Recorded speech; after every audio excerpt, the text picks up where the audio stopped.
Hello friends. आज की इस वीडियो में हम लोग विधि, कानून या लॉ जो होता है उसकी अवधारणा और संकल्पना को समझेंगे। मतलब कॉन्सेप्ट ऑफ लॉ। लॉ क्या है और लॉ क्या है, लॉ की क्या विशेषताएं हैं और लॉ का क्या महत्व है। मतलब उससे जुड़ी जो बेसिक नॉलेज है, लॉ का एक अवधारणा जो कॉन्सेप्ट कहलाता है, उसको आज की इस वीडियो में हम लोग समझने का प्रयास करेंगे। तो चलिए शुरू करते हैं। विधि, विधि को कानून कहते हैं और इंग्लिश में लॉ बोलते हैं, ठीक है। तो कानून किसी नियम संहिता को कहते हैं। विधि प्रायः भली भांति लिखे हुए संसूचकों, संसूचकों मतलब इंस्ट्रक्शन हुआ, तो संसूचकों के रूप में होती है। समाज को सम्यक ढंग से चलाने के लिए विधि अत्यंत आवश्यक होती है। तो आपको समझ पा रहे हैं कि विधि क्या है। विधि विधि क्या है, कानून क्या है, नियम संहिता है एक प्रकार का, ठीक है। एक इंस्ट्रक्शन होता है जिसके माध्यम से समाज को सही ढंग से, सम्यक ढंग से चलाने का प्रयास किया जाता है। देखिए आगे क्या लिखा हुआ है। विधि मनुष्य के आचरण के वो सामान्य नियम होते हैं जो राज्य द्वारा स्वीकृत तथा लागू किए जाते हैं, जिनका पालन अनिवार्य होता है। पालन न करने पर न्यायपालिका दंड देती है। कानून प्रणाली कई तरह के अधिकारों और जिम्मेदारियों को विस्तार से बताती है। एक इम्पोर्टेंट बात कानून से रिलेटेड ये है कि कानून, विधि जो होता है राज्य द्वारा स्वीकृत तथा लागू किए गए नियम होते हैं, ठीक है। मतलब ऐसा नियम और ऐसा कानून जिसको राज्य मान्यता दे चुका है, ठीक है, और जिसका पालन करना उसके देश के, राष्ट्र के नागरिकों के लिए आवश्यक होता है, और पालन नहीं करने पर न्यायपालिका भी होती है जो दंड देती है, ठीक है। तो विधि क्या है? विधि एक नियम संहिता है, ठीक है, जो राज्य द्वारा स्वीकृत नियम होते हैं, ठीक है। इसको याद रखना है। विधि का उद्देश्य क्या होता है? तो विधि का उद्देश्य समाज के आचरण को नियमित करना होता है, ठीक है। अधिकार एवं दायित्व के लिए स्पष्ट व्याख्या करना भी है।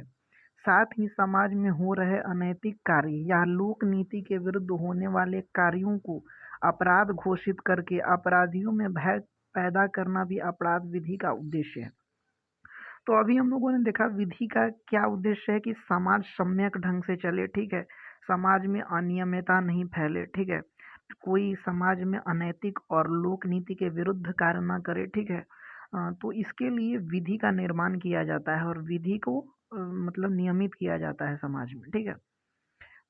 महान विधिवेता मतलब कानूनज्ञ जो है, जस्ट वो उनका नाम है जॉन ऑस्टिन, ठीक है। आप नाम सुने होंगे, नहीं सुने हैं तो इसको याद रख लीजिए कि जॉन ऑस्टिन एक महान विधिवेता थे, ठीक है।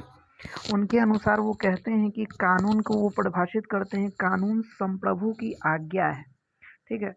कानून संप्रभु की आज्ञा है, मतलब विधि जो है संप्रभु, मतलब वही स्टेट को, संप्रभु से यहाँ मतलब है स्टेट, ठीक है। तो वो उसकी आज्ञा है, ठीक है। पहले के ज़माने में राजतंत्र हुआ करता था, तो ये तभी की परिभाषा है कि जो राजा का आदेश होता है, ठीक है, जो राजा का आदेश है, आज्ञा है, वही कानून होता है। तो आज के परिप्रेक्ष्य में हम लोग इसको समझेंगे तो स्टेट संप्रभुता रखता है, तो उसकी आज्ञा ही कानून होती है, ठीक है। तो जॉन ऑस्टिन की एक महत्वपूर्ण परिभाषा है, इसको याद रखिएगा हमेशा। दूसरा कहता है राज्य द्वारा स्वीकृत नियम विधि कहलाती है। ये हम लोग ऊपर भी देखे कि विधि क्या है, नियम संहिता है, और ऐसी नियम संहिता है जो राज्य द्वारा स्वीकृत की जाती है, उसको स्वीकृति प्रदान की जाती है, तभी वो मतलब विधि कहलाती है, ठीक है। कुछ बेसिक चीज है उसको हम लोग समझ लें यहाँ पे। विधि शब्द जो है वो लॉ, जो इंग्लिश का शब्द है, ठीक है, उसका हिंदी रूपांतरण है, जो जर्मन शब्द लैग से लिया गया है, और लैग का मतलब होता है स्थिर या निश्चित। तो इसको इस प्रकार से हम लोग कह सकते हैं कि विधि ऐसा नियम है जो सभी परिस्थितियों में या सभी स्थानों पर एक समान रूप से लागू हो और सामान्यता स्थायी रहे, विधि कहलाती है, ठीक है। मतलब वो बदले नहीं, जगह जगह पे सबके लिए समान रूप से लागू हो, ठीक है, वो विधि कहलाती है।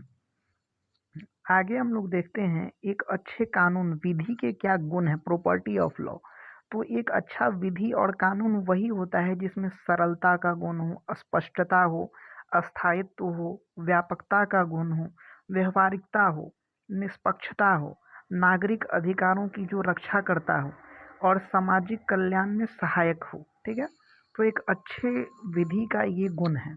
क्या क्या? सिंप्लिसिटी हो, माने सिंपल हो, ऐसा नहीं है कि इतना हार्ड हो कि लोग उसको समझ ही नहीं पाए। क्लियर हो, ताकि उसको समझने में किसी को कोई दिक्कत नहीं हो।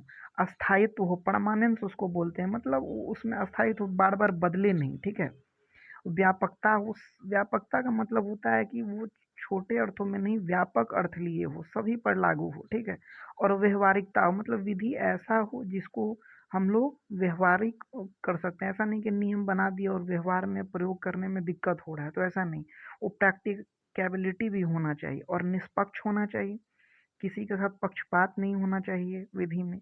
नागरिक अधिकारों की रक्षा करने वाला होना चाहिए और सामाजिक कल्याण में सहायक भी होना चाहिए। तो ये एक अच्छे गुण की ये प्रॉपर्टी है। ठीक है, विधि की प्रॉपर्टी है, इसको याद रखिएगा।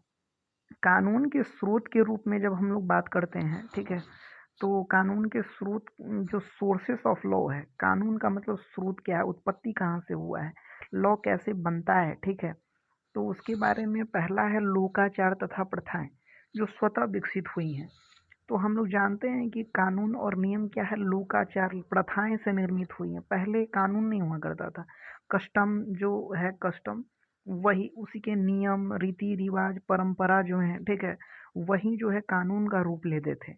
और इन्हीं का विकास होता गया है। और अभी भी समाज में बहुत ऐसे नियम कानून हैं जो परंपरा आधारित हैं, रूढ़िवादी हैं, और मतलब जो प्राचीन समय से ही प्रथा के रूप में विद्यमान है, उसको आज भी हम लोग प्रयोग करते हैं। जैसे हिंदू मैरिज एक्ट हो गया, मुस्लिम मैरिज एक्ट हो गया, ये क्या है, ये कानून प्राचीन समय से ही रीति रिवाज के माध्यम से, प्रथा के माध्यम से चले आ रहे हैं। ठीक है, और आज वो विधि का रूप ले चुके हैं। दूसरा है धर्म, धार्मिक नियम एवं मत। एक तो लोकाचार प्रथाएं हो गया, उसके बाद धार्मिक, जो अभी मैंने बताया, हिंदू मुस्लिम धार्मिक जो नियम है, धार्मिक नियम जो है, रीति रिवाज है, मत है, और जो विचार है, वो भी कानून के स्रोत के रूप में प्रयोग की जाती हैं। आधुनिक समय में हम लोग बात करें तो व्यवस्थापिका जो कानून का निर्माण करती है, आज विधायिका और संसद जो है, ठीक है, जिसको व्यवस्थापिका कहते हैं, वो आज वर्तमान समय में सबसे इम्पोर्टेंट है, जो कानून का निर्माण करती है।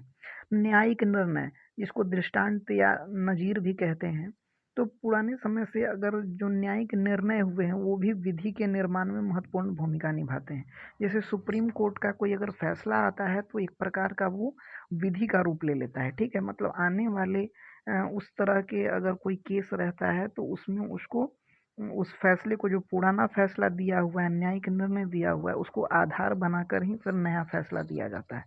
तो जो न्यायिक निर्णय होते हैं, वो भी विधि का एक स्रोत के रूप में प्रयोग किए जाते हैं।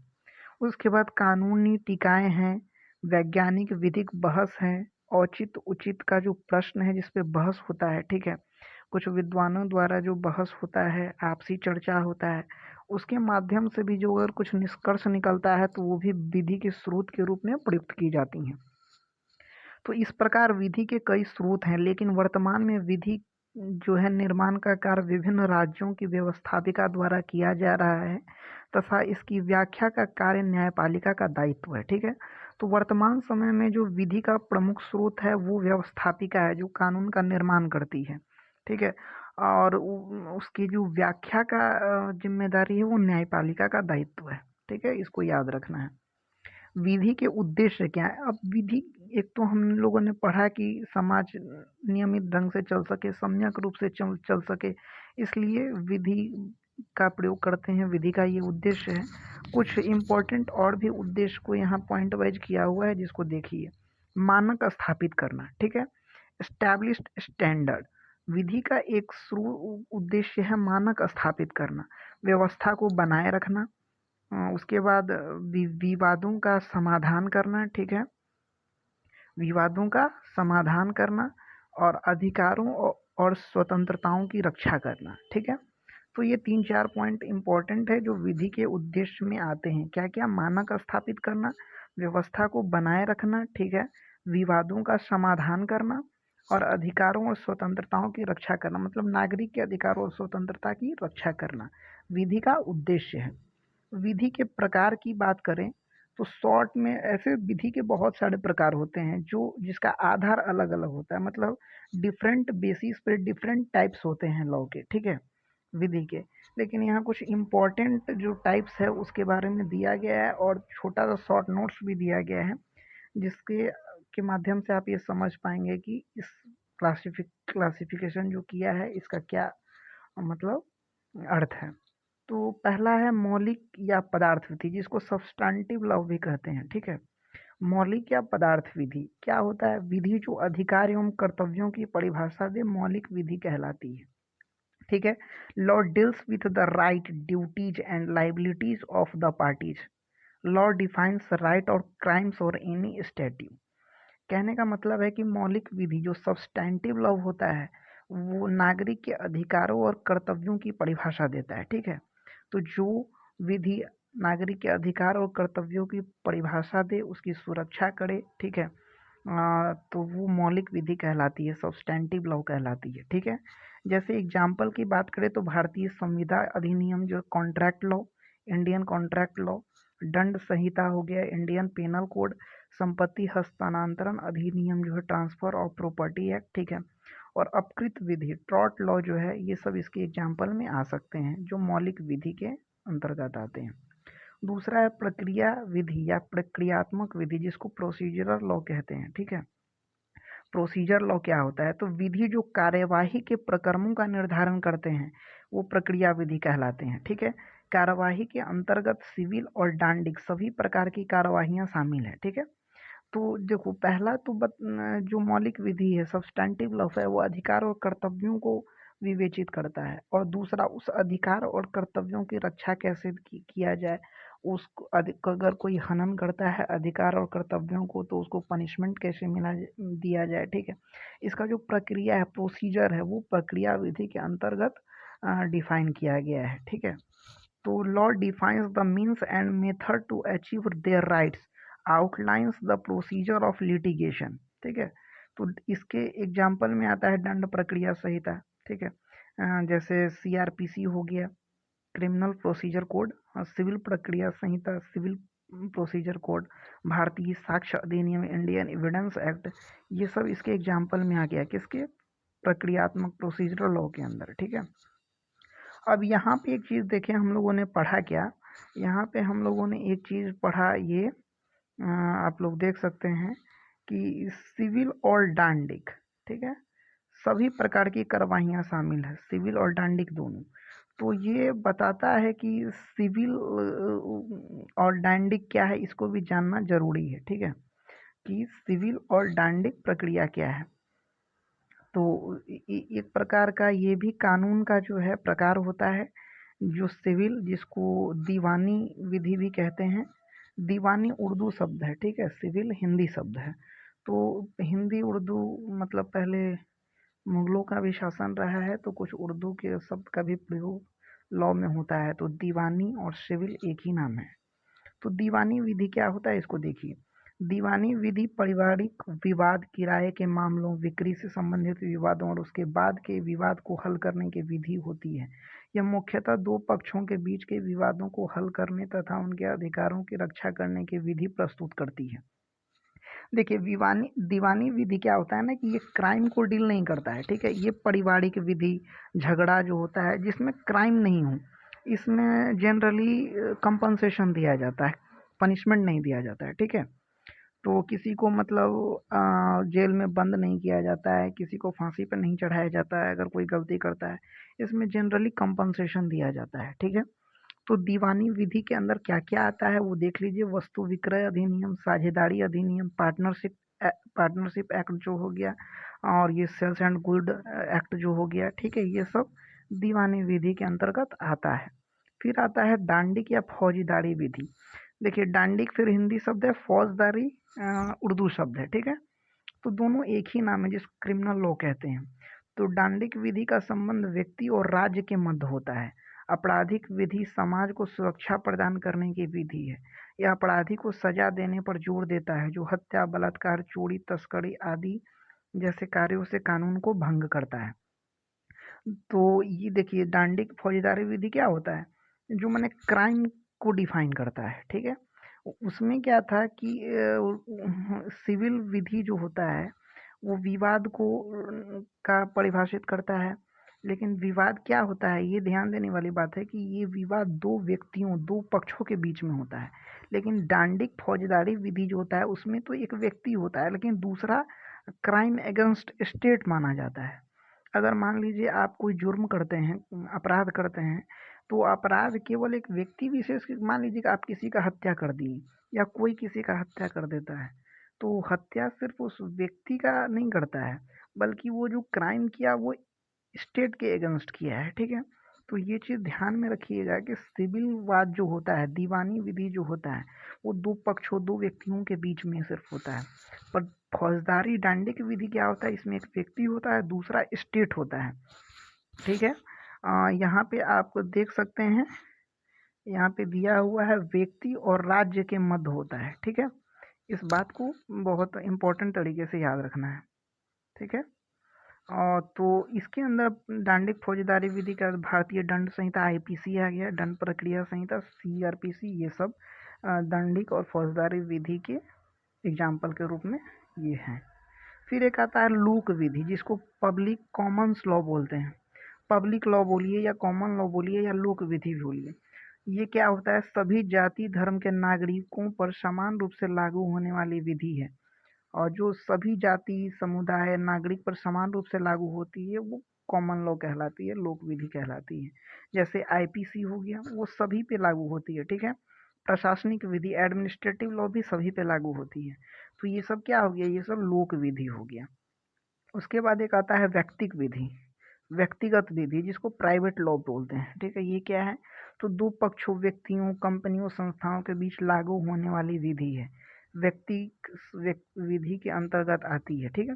माने दो पक्षों, व्यक्ति भी हो सकता है, दो कंपनियों के झगड़ा जो होता है, या फिर दो संस्थाओं के बीच में अगर कोई विवाद होता है, दो व्यक्ति के बीच में अगर होता है, तो ऐसा नियम प्राइवेट लॉ होता है, ठीक है, व्यक्तिगत विधि के अंतर्गत आता है। जैसे भारतीय संविदा अधिनियम, कॉन्ट्रैक्ट एक्ट जो है, टॉर्ट्स लॉ जो है, या फिर लेबर लॉ जो है, ये सब प्राइवेट लॉज यानी कि व्यक्तिगत विधि के अंतर्गत का ये सब एग्जाम्पल है। फिर एक महत्वपूर्ण विधि आती है व्यक्तिक धर्म विधि या धार्मिक विधि, जिसको पर्सनल लॉज बोलते हैं। तो यह एक धार्मिक विधि होती है जो किसी विशेष धर्म संप्रदाय के लोगों पर लागू होती है। विभिन्न धर्मों के अपने कुछ व्यक्तिक नियम होते हैं जिसके माध्यम से वो नियमित होते हैं। जैसे फैमिलीज लॉ में होता है हिंदू विधि, मुस्लिम विधि, ये सब इसके एग्जाम्पल में आते हैं, ठीक है। ये जो विधि है, हिंदू विधि या मुस्लिम विधि, ये व्यक्ति या धार्मिक पर्सनल लॉज कहलाते हैं, ठीक है। तो ये कुछ इम्पोर्टेंट लॉ से रिलेटेड बात था जिसको जनरल आदमी को भी ज़रूर से जानना चाहिए, क्योंकि ये हमारे रेगुलर लाइफ में यूज होता है, ठीक है। तो मैं आशा करता हूँ कि आप सब इसको एक बार ध्यान से पढ़ेंगे, और जो समझ में नहीं आएगा या फिर कोई डिटेल किसी के बारे में, कानून के बारे में, क्या जो प्रकार है उसके बारे में डिटेल जानकारी चाहिए, तो आप कमेंट में कर सकते हैं। मैं उस पर पर्सनल वीडियो बना दूंगा, क्योंकि अगर एक को बहुत मतलब डिटेल्स अगर एनालिसिस किया जाए तो वो पूरा 2 घंटे 5 घंटे का क्लास भी ले सकता है। ये इतना, जैसे मौलिक विधि क्या है, प्रोसीजरल लॉ क्या है, अगर इसको डिटेल से एनालिसिस किया जाए तो काफ़ी लंबा वीडियो बन जाएगा, ठीक है। तो अगर अगर किसी को विशेष जानकारी चाहिए तो वो कमेंट करके बताएंगे, मैं उस पर्सनल टॉपिक पे जो है एक बड़ा वीडियो बना दूंगा, ठीक है। और ये एक इसको एक बार पढ़ लेंगे, और ये पीडीएफ जो है मैं नीचे डिस्क्रिप्शन बॉक्स में भी दे दूंगा, और नीचे मेरे वेबसाइट का लिंक है, ठीक है। तो अगर वहाँ नहीं मिलेगा, नीचे लिंक अगर इसका उपलब्ध नहीं होगा पीडीएफ का, तो वेबसाइट पर भी जाके आप पढ़ सकते हैं, वहाँ भी ये पीडीएफ मिल जाएगा, ये नोट्स वहाँ पे मिल जाएगा, ठीक है। तो दोस्तों आज के लिए बस इतना ही, ठीक है। अगर कानून से जुड़े और जानकारी चाहिए आपको, ठीक है, तो चैनल को सब्सक्राइब कर लीजिएगा, बेल आइकन ऑन कर लीजिएगा, ताकि कोई नया वीडियो बनेगा तो आपको सूचना मिल जाएगी। Thank you.